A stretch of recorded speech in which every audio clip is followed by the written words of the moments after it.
On Christmas morning, my mom texted that they sold my car, laptop, and iPhone for my sister's med school, then demanded I sign an $18,000 loan. I refused, packed my things, and left. The letter I left behind turned their world upside down. Hey everyone. Before we kick off today's video, I've got a favor to ask. We've noticed our channel isn't getting as much love lately, and subscribing is one of the easiest ways you can help us out. It's quick, free, and it means we can keep bringing you awesome content. Your support really means a lot, so let's work together to keep this channel growing. Thanks a bunch. Now, let's dive into the video. Phew, imagine waking up on Christmas morning to a text from your mom that says, "Be grateful we kept your furniture." That's how my day started at 8:02 a.m. Along with the cheery Merry Christmas, my mom dropped a bombshell. They'd sold my car, laptop, and iPhone to help fund my sister's med school tuition. I couldn't believe it. My hands shook as I reread the message 3 times, hoping I'd misunderstood. Then another text popped up, also, sign the loan form. $18,000 by Monday. No punctuation, no explanation, just like that, my entire life got flipped upside down. I sat there in disbelief, looking at the empty spot where my laptop used to be. The charger was still in the wall, mocking me. Finally, I mustered a reply, not happening. 5 seconds later, I got another message, then pack your stuff, you're done here. No call, no conversation, just like I'd been fired from a job I didn't even know I had. So, I left. Not in a rush or in tears, just steady and focused. By 2 p.m., my duffel bag was packed, my closet was cleared, and the place felt as empty as I did. I left a note on the table, tucked between the salt and pepper shakers. Didn't tell anyone, just slipped out the front door quietly. The next morning, my phone blew up with missed calls from my dad and frantic texts from my sister about exams. Finally, a message from Mom, "Call me immediately. Your father is furious." I didn't pick up. They made their decision, and now they had to live with it. That note? Just a heads up, the real story had only begun. In the days that followed, I crashed on a friend's couch, piecing together what had happened. My stuff hadn't been taken by strangers but by my own family. No apologies, just expectations that I'd come crawling back. But I didn't. I remembered all the times I'd covered bills and debts, only to be taken for granted. Like when I gave my sister my old MacBook for her med school prep and she called it junk mere days before flaunting a new iPad. Or when I sent Mom $1,500 for dental work, only to see her showing off new gold earrings on Facebook. They saw me not as family but as a never-ending ATM. When I refused to sign that loan, the shift was immediate. Mom blocked me, my sister threw shade on Instagram, and my aunt labeled me too emotional in the family group chat. I just took screenshots and checked my bank account to find $620 gone, courtesy of an old Apple family subscription they'd reactivated. Turns out my iPhone wasn't sold, just reset and used by my cousin Leo, who shared a smug selfie with it, hashtagging blessed. They didn't just sell my stuff, they handed my life to someone else. Then, the big slip up, my sister accidentally sent a voice note in the family group chat about a plan to forge my signature. It was the mistake I needed. I saved that audio before it disappeared, evidence of how far they'd fallen. So, there I was, staring at my screen, calm but with my jaw clenched. I had finally found my first piece of evidence. This wasn't just about money anymore, it was something way bigger: conspiracy, fraud, and betrayal from people I thought had my back. That night, Emma, my oldest friend who'd always been kind of quiet around my family, messaged me. I now realized she'd seen this whole mess brewing long before I had any clue. She sent me a screenshot of a chat between my sister and one of her friends. It said something like, "Alex is so gullible. He'll fork over more cash if Mom sheds a tear. He still believes I'm in med school. I just want to leave this country on his expense." Another part read, "He's basically an ATM with Wi-Fi." Emma followed up with, "I didn't want to be involved, but you needed to know the truth about her. I've always cared, and you deserve better." I stared at Emma's message longer than I'd like to admit, and I replied, "You've given me more than they ever did." But then, the final gut punch came. My best friend, Noah, the person I was crashing with after leaving home, went out to grab food. He left his laptop open. I wasn't snooping, but when I opened a new browser tab, I saw a conversation between him and my sister. She was telling him, he suspects nothing. Once he signs, we'll handle the rest. You'll get your 30%. He's lucky we even left him the furniture. And Noah replied, he won't even see it coming. I didn't freak out. I didn't yell. Instead, I opened a new folder on my computer titled Family Fraud, witness, and I set up a hidden camera and voice recorder. Later that night, Noah came back, picked up his phone, and made a call. I recorded him saying, "Yeah, he's here. Everything's calm. He thinks I'm on his side. Tomorrow, we'll slip the papers in like it's just routine. He'll sign, he always does." That night, I didn't get a wink of sleep. I organized everything, screenshots, voice memos, chat logs, bank transactions, and made 3 backup copies, one on a hard drive, one in the cloud, and one ready to be delivered. Then, I opened a blank document and wrote one line: "You wanted a doctor in the family, you got a surgeon." I wasn't planning revenge, I was prepping for a clean cut. The next day, at 7:12 p.m., my mom texted me, saying it was her birthday tomorrow and she wanted a quiet dinner. "Your sister will be there. She wants to talk," she wrote. It smelled like their attempt at making amends, but really, it was more of a setup. I didn't reply right away, but when I did, I simply said, "Yes." This time, I wasn't coming empty-handed. I brought a flash drive, printed documents, a lawyer, and a silence colder than any act of revenge. On Saturday evening, at their house, things were awkward. The table was set with paper napkins folded too perfectly. My mom was trying to smile, but it looked forced. My dad chewed his salad like he was offended by it. My sister kept fiddling with her phone, and Noah just sat there, quiet and fake. "We all make mistakes," my mom said. "But this is family. Can we just move on?" My sister muttered under her breath, "He can't prove anything anyway." I reached into my bag, placed the flash drive on the table, and hit play. My sister's voice filled the room, plotting with Noah. No one said a word. I spread out the screenshots, Instagram DMs, car sale listings with my license plate, and a chat about splitting money 70-30.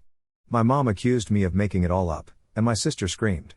Then, I played Noah's voice again, clear as day, planning to slip me some fake papers.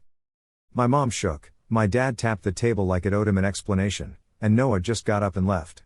But I wasn't done yet. I looked to the hallway, where a man in a suit stepped in. "This is Mr. Iran from Varco & White," I introduced. He adjusted his glasses and spoke calmly, explaining that a loan was taken out in my name with a forged signature, and we had proof. It was forgery and financial fraud, and if they continued, we'd press charges. "What did you do?" my father demanded, his voice heavy with disbelief and disappointment. So there was this huge blowout at home, the kind you see in movies. My sister was yelling at me, accusing me of being out for revenge because I got lawyers involved. Honestly, I just wanted to focus on my studies. My mom was losing it, screaming and blaming Emma, who just happened to be standing there in the doorway. I stayed calm though. I pulled out my keys and casually dropped them on the table, saying, "I'm done with this. I'm not going to be the one paying for your silence anymore. I'm out." To prove I meant it, I showed them a photo of a notarized document that officially cut ties with them: no inheritance, no more being responsible for their mess. Emma stepped up, and we walked out together. No one stopped us. Once outside, I took a deep breath, felt the fresh night air, and realized it was the first time in ages I felt like I could really breathe. Emma asked, "What now?" And I just said, "They'll have to face the truth on their own." For the first time ever, I genuinely smiled. I didn't make a big scene on social media, no dramatic TikTok videos about ditching toxic family. Just pure, sweet silence. That night, I put my phone away, not turning it off, but basically exiling it. The next day, I got myself a new SIM card from a completely different state. Fresh number, no contacts saved, not even a hint of my past life. I left every group chat, closed every social media account that had anything to do with them. By midday, I had vanished.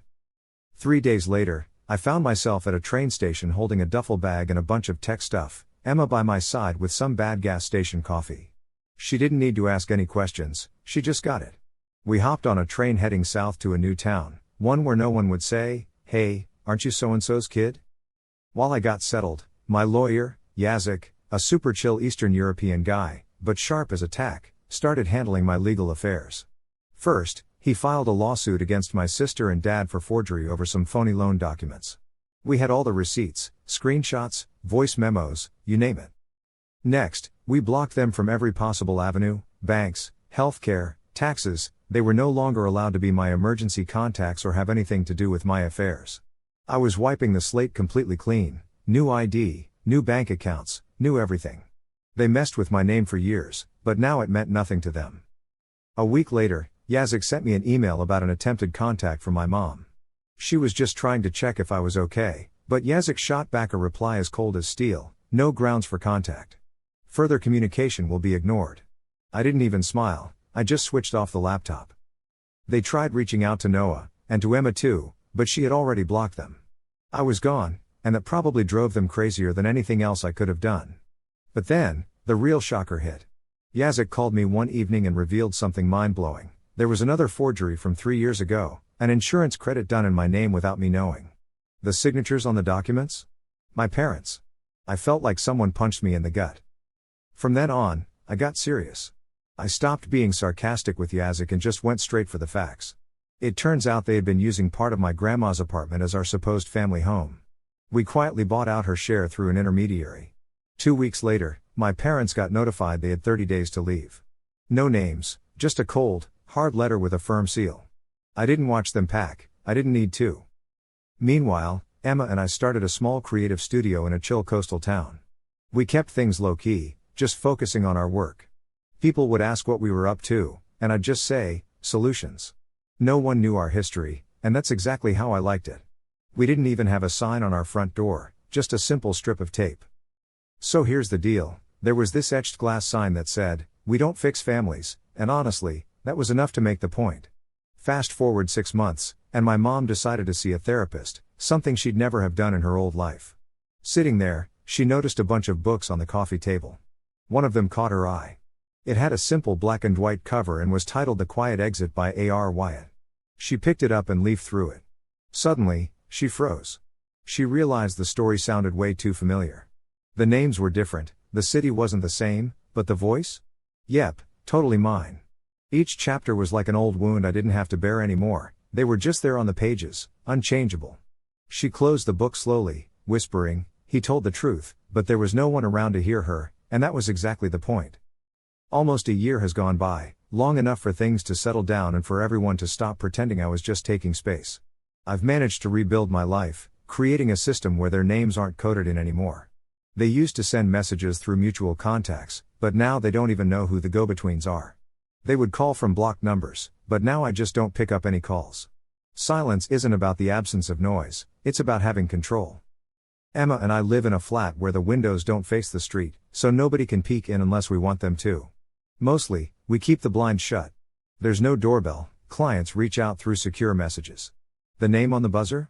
It's just a number, known by only 3 people. Sometimes I stand in the kitchen and just soak in the quiet, reminding myself that this is what I built from the ground up, not for revenge or justice, just for my own peace. By month 2, I stopped waiting for apologies. By month 3, I quit wondering what they were saying about me. By month 6, I'd even forgotten what their voices made me feel.